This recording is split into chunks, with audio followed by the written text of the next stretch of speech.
kabutihan ng gobyerno ng Oman sa mga OFW doon sa pamamagitan ng pag-promote sa kanilang turismo. Yan po ang Palitang Middle East ni Rowan Sobedilla. Nagsagawa ng photography expedition sa Masira Island ng grupo ng Philippine Expatriate Photographers o PEP, ang samahan ng mga Pinoy sa Oman na mahilig sa photography. Ang purpose naman ng trip natin na ito is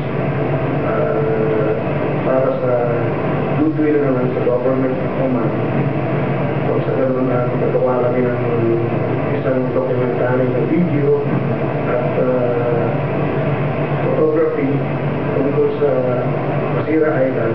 Kilala ang Masira Island na Fantasy Island dahil dito matatagpuan mga endangered species ng loggerhead turtles at tirahan ng halos 300 migratory birds.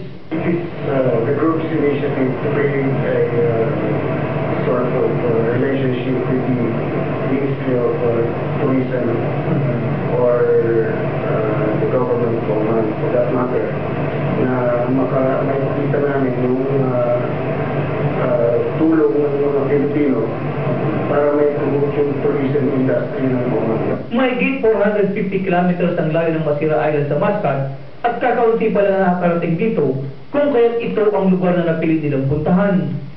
Dati nang mahilig sa photography si Nobili Simon, pero mas nadagdagan ng kanyang kaalaman nang sumali siya sa grupo ng PEP. Noong una, umattend ako ng workshop ng PEP, which is basic photography.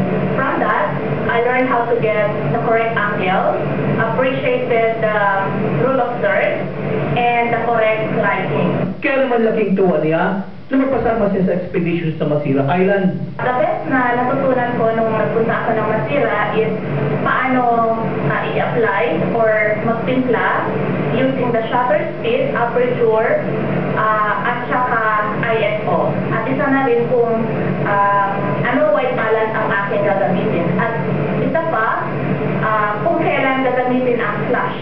Ganito rin ang naging karanasan ni Richard Pagulayan simula nung sumali siya sa grupo. Ito ko rin na talaga na i-apply yung mga natutunan ko sa mga tinuro ng grupong PEP.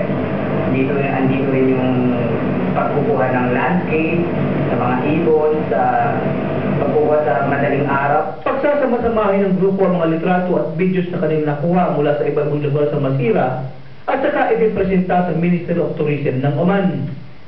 Nagbabalita sa Middle East, Rowan Solivilla, Muscat, Oman. Umabot ng siya na medal sa trophy kasama ng